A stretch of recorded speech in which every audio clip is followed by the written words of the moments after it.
Ayan, so magandang araw mga kababayan, and this is Divine PH. And ngayong araw mga kababayan, gusto ko nga pag-usapan itong naging intense po no, na budget hearing para po sa Office of the Vice President. Kung matatandaan nyo po, nagkaroon na ng issue mga kababayan noong natakil po ito ng budget hearing sa may Senate.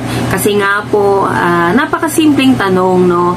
Napakasimpleng tanong lang ng ating mga senador. Tinanong lang siya ni Senator Risa Hontiveros regarding dito sa 10 million na supposedly para dito sa libro niya. Mga kababayan, libro niya po ha, pero gusto niya ipabayad or gamitin ang tax ng taong bayan para ipondo doon sa pag-publish ng libro niya. Which is, mga kababayan, kung ikaw plano mo palang gumawa ng libro kasi naglabas siya ng pahayag regarding to plagiarism daw. Kasi nga, natatag siya as nag-plagiarize. Yun po yung sabi sa pahayag niya. Mga kababayan, sabi niya pa, plano niya pang gumawa ng panibagong libro. Ano yun, DP Sara?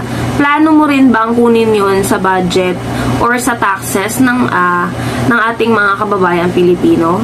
Kasi alam niyo mga kababayan, wala naman sanang problema kung gusto niyang mag-create ng libro. Pero sana man lang yung spelling, hindi yung sinushortcut, at saka sana yung grammar na ginagamit or yung binubuong sentence is inaayos kasi marami pong wrong grammar doon.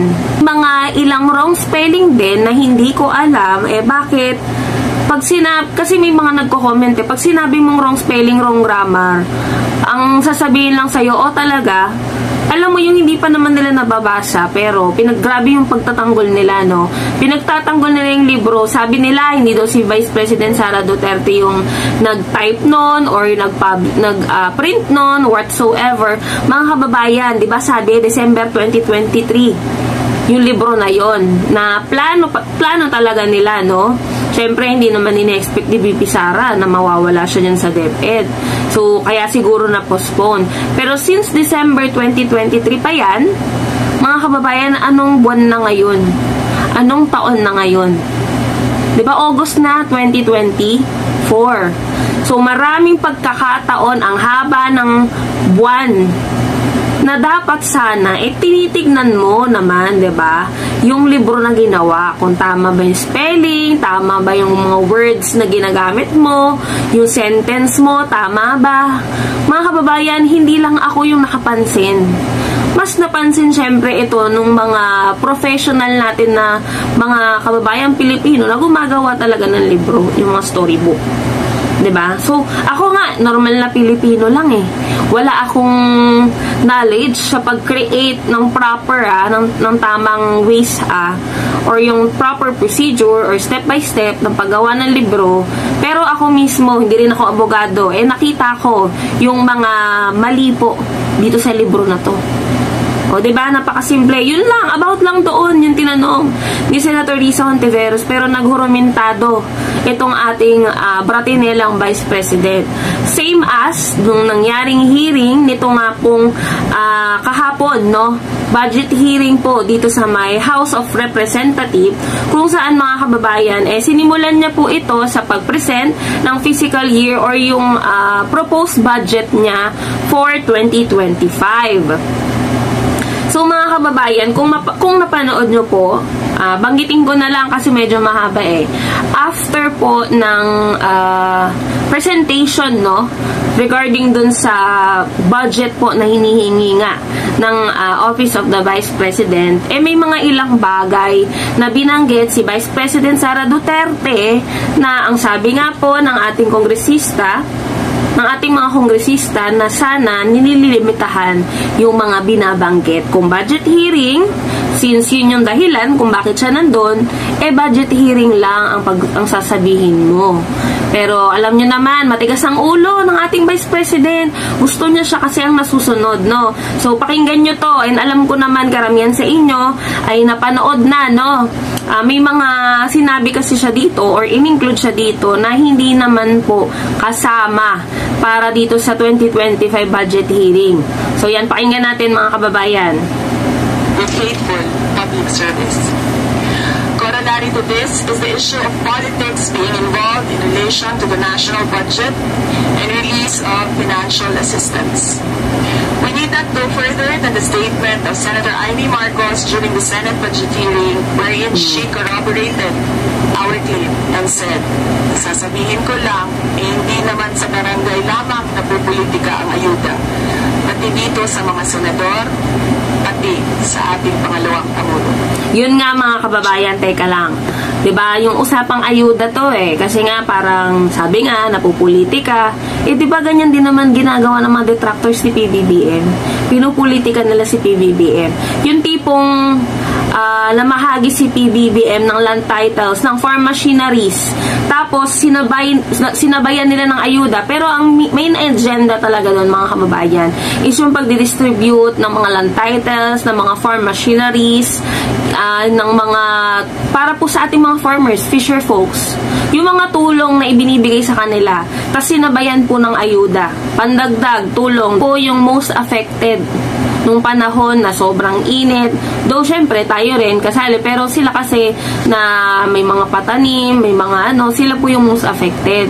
Kaya may sinamang ayuda galing sa DSWD at syempre galing sa ating pamahalaan, sa ating presidente. Pero, pinupolitika na kesyo puro ayuda daw, diba? Alam mo yung nagtatrabaho lang naman yung presidente natin, tumutulong lang yung iba't ibang ahensya ng pamahalaan, ang dami nang nasasabing negatibo. Ha? Tapos, nung sila yung nakaka-experience yan, katulad yan, nag-aano sila ng para sa budget sa 2025. Ang daming guilt trip na ginagawa para pagmukaing haharangan ng Senate, ng HOR, yung budget na ilalaan para sa ating mga kababayan na mahirap. Ano bang difference ng ginagawa nila? Yung ginagawa nilang, yung mga supporter nito, na sinasabi nilang puro ayuda lang, kesyo ganito lang, ganyan-ganyan lang. Halos similar lang mga kababayan. Ang diferensya lang mga kababayan, ito kasi yung budget hearing na to, para pagmukain na masamang administrasyon, ginigil trip niya na haharangan nyo yung budget na ilalaan dito sa mga kababayan natin kasi kalaban ako, kasi oposisyon ako. Diba mga kababayan?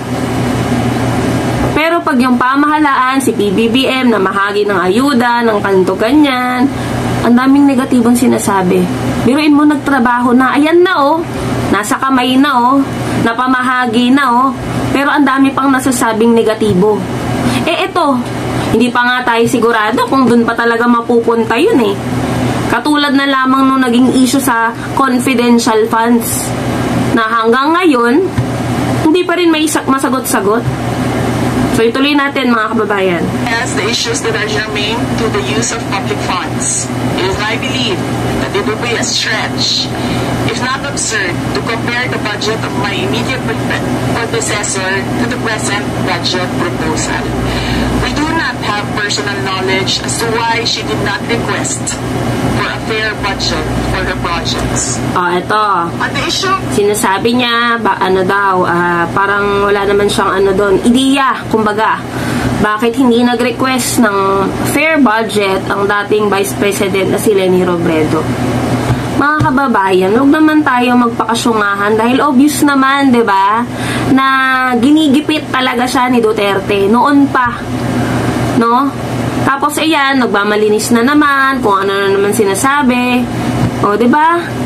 Ang gagaling maghugas ng kamay, ang gagaling mag-guilt trip, no? Hindi ko alam nasa dugo na sa tik siguro talaga nila, 'di ba? So tuloy natin ito mga kababayan, remind ko lang na ito pong hearing na ito is about sa budget hearing. At sinabi nga na kung maaari ay mag-limit ng mga pag-uusapan or babanggitin. 'Di ba? Para hindi na maungkat, kumbaga. Pero ito, pakinggan nyo. Of security personnel, it must be clarified that during the time of my predecessors, the protection team was only limited to the Vice Presidential Security Detachment. During my term, however, there were legal issuances made by the DND, AFP, PNP, and NAPOLCOM for the creation of the AFP Vice Presidential Security and Protection Group and the PNP Vice Presidential Protection Division. It must also be clarified that the number of security personnel is not determined by the OVP. We are mere recipients of the security personnel detailed to the office. To date, there are no more PNP personnel in the OVP. On the issue of confidential funds, we have received audit actions regarding the confidential funds of the OVP. We have submitted our responses and we assure our full cooperation with the ongoing audit. So, ayan mga kababayan. Ayan ha, in-enumerate niya po yung issue dito sa may libro. Bali, hindi ko na pinili kasi medyo matagal na, mahaba na masyado. Yung issue sa confidential funds and yung issue po dito sa my security details. So, dito, ito kasi ito yung pinagsimulan ng pagiging war freak nitong bratinela nating vice. I will leave it up to the House to decide on the budget submitted. Ayan. So, ganito niya. Sabi niya, nag-refuse siya mga kababayan na sumagot eh. So, ang ginawa niya, ayan, kumbaga pag tinanong siya, iisa lang yung isasagot niya at she will leave it to the House na magde-decide nga daw, no? Para dito sa budget na, proposed budget niya para sa 2025. So, my question my answer every time there is a question, I seek permission that every time there is a question, that is my answer. Hindi pwedeng dito mo ilalagay yung budget na yan. O ano yung mga binili mo? Katulad nun sa confidential funds nga po na inilabas na po or nirelease na po ng COA yung kumbaga breakdown. Pero hindi pa rin siya naka-itemize mga kababayan na. Tsaka may mga ano doon, may mga binili na hindi daw dapat pero binili pa rin. At meron pa yung 10 million na reward, payment for reward. I don't know kung sino yung binigyan ng 10 million na reward in 11 days. 'Di ba? So, dapat malaman din natin yan. At kung para saan itong reward na ito. Different video po yan na i-upload natin once na may update na nga po dito sa COA. Ayan, kung sila nga sa office nila or kahit kaninong opisina, kahit bahay nga may house rules. So, sa House of Representatives, may house rules din na kailangan sundin. Pero ito ang nagbibida-bidahan at masyadong attitude nating Vice President. Gusto niya, siya yung masunod. Diba? So, pakinggan natin to mga kababayan. Madam Chair, siguro first observation, no, yung on the budget for the 2024, yung Vice President ang nagsabi, Madam Chair, na slow and low utilization. So, nakita naman natin doon sa presentation. So, yung utilization ay matagal. Pero, syempre, comment ko lang, no, mas mabilis siya sa confidential funds. Oo, totoo naman, which is true. 100% in 11 days. Madam Chair, so, Madam Chair, so according to the utilization of the confidential and intelligence funds submitted by the COA to us, no, so we have here surveillance and monitoring. Sabihin ko lang, Madam Chair, no, yung purchase of information out of 125 million. Ayan mga kababayan, yung about dito sa confidential funds, ilalagay ko na lang po dito. Bali, meron kasing nirelease yung COA, no, kumbaga kung saan nagamit nga itong 125 million in 11 days. 100% utilization. Madam Chair, I have also here a report about the notice of disallowance. According to the notice of disallowance, the COA disallowed 73,287,000 out of 125 million confidential funds used by the OVP in 2022. So this is 58.63% of the 125 million. So can you confirm, Vice President? Madam Vice President. Madam Chair, since you allowed her a slide comment, you will allow me a slide comment as well. So my question is, can you confirm? Yes. Yeah. Diba? Okay. Yes, Madam Chair. So, before you proceed, may I remind both our guests and our resource persons to when she said the line, diba? From your attention, Madam Chair, you did not recognize me. So, ngayon, sasabihin ko na, if you allowed her that, you allowed me a slide comment as well. don't recall hearing a slight comment, Madam Vice President. So, ang sinasabi niya po, yung slight comment na tinutukoy is yung sinabi nga ni Kong Franz Castro regarding po sa yung mabagal nga na pagkaano nitong budget niya noong 2023, if I'm not mistaken. Pero mabilis siya nitong yung paggasta, kumbaga mas mabilis yung paggasta niya noong confidential funds kasi 100% na gastos yun, 125 million in 11 days. Samantalang yung budget niya is napakabagal yung kumbaga yung mga projects medyo mabagal, diba? So yan, tuloy natin. Matter of judgment. So please proceed with Mr. Chair, I would like Secretariat to repeat the first 3 lines of the correct points of order, Madam Chair. Point of order, Madam Chair, kasi parang please proceed with that. Point of order, Madam Chair, kasi parang siya yung nag-decide eh. Kasi inutusan na ng Secretariat natin sa Committee on Appropriation.